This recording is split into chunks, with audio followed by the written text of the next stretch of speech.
Alors, Mr. Keating, Robin Williams, perd tout à la fin du Cercle des poètes disparus, ce film grandiose des années 80.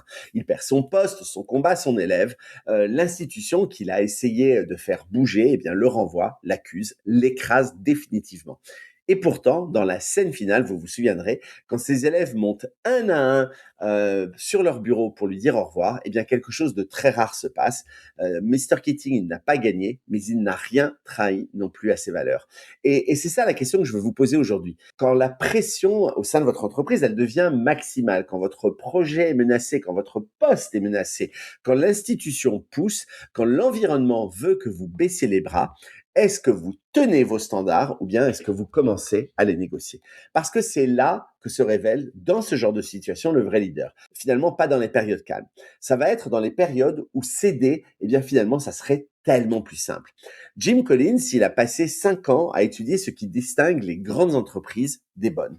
Et sa découverte était totalement contre-intuitive. En fait, les meilleurs leaders ne sont pas les plus charismatiques, ce sont ceux qui combinent une humilité personnelle profonde avec une volonté professionnelle inébranlable.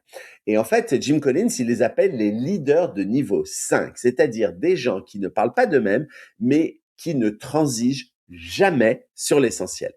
Et on peut finalement lire Mr. Keating de ce film, le personnage de ce film, comme une incarnation de ce type de leader. Il n'est pas là pour gagner un bras de fer avec la direction, il est là pour que ses élèves apprennent d'une manière ou d'une autre à penser par eux-mêmes.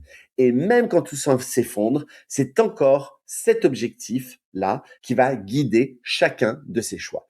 Et dans ma carrière, moi, j'ai traversé moi aussi des périodes où la pression était forte de me conformer, de lisser les angles, de ne pas créer de vagues.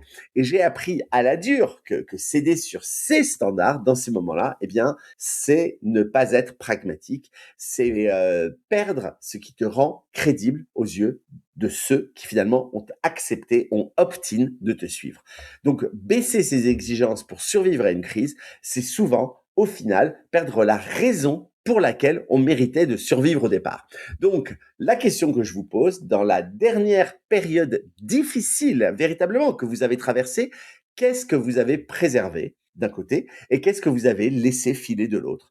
Parce que ce que vous avez laissé filer sous la pression, vos exigences, vos convictions, votre façon de travailler, par exemple, que vous les avez laissé filer, vous avez abandonné, eh bien, c'est exactement ce qu'il va falloir, une fois de plus, reconstruire quand la tempête sera passée.